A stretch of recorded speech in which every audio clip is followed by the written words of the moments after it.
Você já chegou na casa da sua família numa data comemorativa, abraçou todo mundo, sorriu nas fotos, comeu junto e na hora que saiu de lá, ficou no carro por uns minutos antes de ligar o motor. Só sentado, exausto de um jeito que não é físico, como se você tivesse gastado uma energia que não sabia que tinha. A maioria das pessoas olha para isso e pensa, é normal, família é assim mesmo, todo mundo tem que aguentar.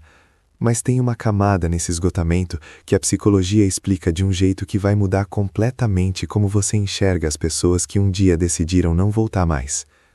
Porque a gente vive num mundo que romantiza a família de um jeito quase religioso. A família é sagrada, é sangue, é onde tudo começa. E dentro dessa narrativa, quem decide se afastar vira automaticamente o vilão da história, o ingrato, o egoísta, o que foi longe demais. Só que a ciência conta uma história bem diferente, e é essa história que a gente vai destrinchar hoje. O que torna isso fascinante é que o afastamento familiar raramente é um impulso. Ele é o resultado de um processo longo, silencioso e, na maior parte das vezes, doloroso, que começa muito antes de qualquer decisão consciente. Uma pesquisa publicada no Journal of Marriage and Family identificou que cerca de 27% dos americanos relatam algum grau de estrangement, o afastamento deliberado de um familiar próximo. 27%. Não é uma raridade, é quase 1 a cada 4 pessoas. E o dado mais revelador? Na grande maioria dos casos, quem inicia o afastamento não o faz porque quer, faz porque chegou num ponto em que continuar custava mais do que sair. Deixa eu te mostrar como isso funciona na prática. Pensa numa pessoa, vamos chamar de Ana. Ana cresceu numa família onde o amor sempre veio embalado em condição. Quando ela tirava nota alta, era elogiada. Quando errava, o silêncio durava dias. Quando discordava de alguma coisa, ouvia que era mal agradecida. Com o tempo, o cérebro da Ana aprendeu uma equação simples. Para ser amada, eu preciso me apagar. Em psicologia, a gente chama isso de vínculo ansioso evitativo, um padrão de apego formado na infância, onde a proximidade afetiva é ao mesmo tempo desejada e ameaçadora. E o que acontece com quem desenvolve esse padrão? Quando adulto, cada encontro familiar reativa o circuito. O corpo entra em modo de alerta, não porque a pessoa não quer a família, mas porque o sistema nervoso aprendeu que aquele ambiente significa perigo emocional. Mas tem uma camada ainda mais interessante nisso. Quando a Ana decide se afastar, o mundo ao redor tem uma reação previsível. Ela exagerou, família é assim mesmo, como o tempo passa. E é exatamente aqui que entra um dos mecanismos mais poderosos e menos falados da psicologia relacional, a invalidação crônica. Não é um evento único, não é aquela briga grande e dramática que vai aparecer num filme.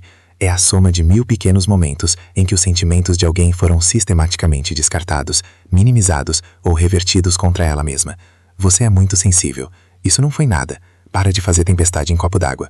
Com o tempo, a pessoa começa a duvidar da própria percepção da realidade. Os psicólogos têm um nome para isso, gaslighting, e ele não precisa ser intencional para causar dano real. Pensa assim, imagina que você tem uma ferida no braço, pequena, mas toda vez que alguém passa do seu lado, bate no mesmo lugar. Ninguém faz de propósito, mas a ferida nunca fecha. Em algum momento você começa a desviar de quem sempre bate, não porque você odeia a pessoa, mas porque o seu corpo não aguenta mais cicatrizar. E aí chegamos num ponto que pouca gente tem coragem de falar. O afastamento, em muitos casos, é um ato de sobrevivência psicológica. Não é abandono, não é fraqueza. É o sistema nervoso de um adulto dizendo, eu não consigo mais me recuperar depois de cada encontro. Isso não é fraqueza, é neurologia. O córtex pré-frontal, a parte do cérebro responsável por decisões racionais e regulação emocional, literalmente fica menos ativo quando a gente está em ambientes que associa a ameaça. Isso significa que estar naquele jantar de família não é só desconfortável, é cognitivamente custoso de um jeito que drena recursos reais do seu cérebro. Mas tem uma dimensão disso que complica tudo, e que é a mais humana de todas. Quem se afasta, raramente se afasta sem culpa. Existe uma ambivalência enorme nessa decisão, porque a gente não corta a relação com monstros, a gente corta a relação com pessoas que muitas vezes também foram feridas, também não sabem regular emoção, também repetem padrões que receberam. O pai que nunca soube demonstrar afeto, provavelmente também não recebeu.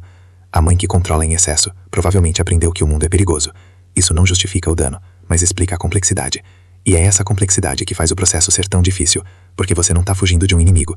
Você está tomando distância de alguém que você ainda ama, mas que te machuca. E aqui está a virada que eu quero que você leve daqui. A pergunta que a sociedade faz para quem se afasta da família é: como você pode fazer isso? Mas a psicologia propõe uma pergunta diferente, e muito mais honesta. O que essa pessoa precisou suportar por tanto tempo para chegar nesse ponto? Porque ninguém acorda numa manhã e decide cortar a família por capricho. Existe uma história inteira antes dessa decisão. Uma história de tentativas, de conversas que não aconteceram, de limites que foram ignorados repetidas vezes. O afastamento não é o começo de um problema. É o sinal de que o problema já durou tempo demais. Isso não significa que afastar é sempre a resposta certa. Significa que há uma resposta humana, compreensível e que merece ser enxergada com mais complexidade do que a gente costuma oferecer. E se você está assistindo isso e reconhece alguém nessa história, seja você mesmo ou alguém próximo, a pergunta que fica não é quem tem razão. A pergunta é que tipo de amor você aprendeu que era possível e o que você faria se descobrisse que era possível aprender outro.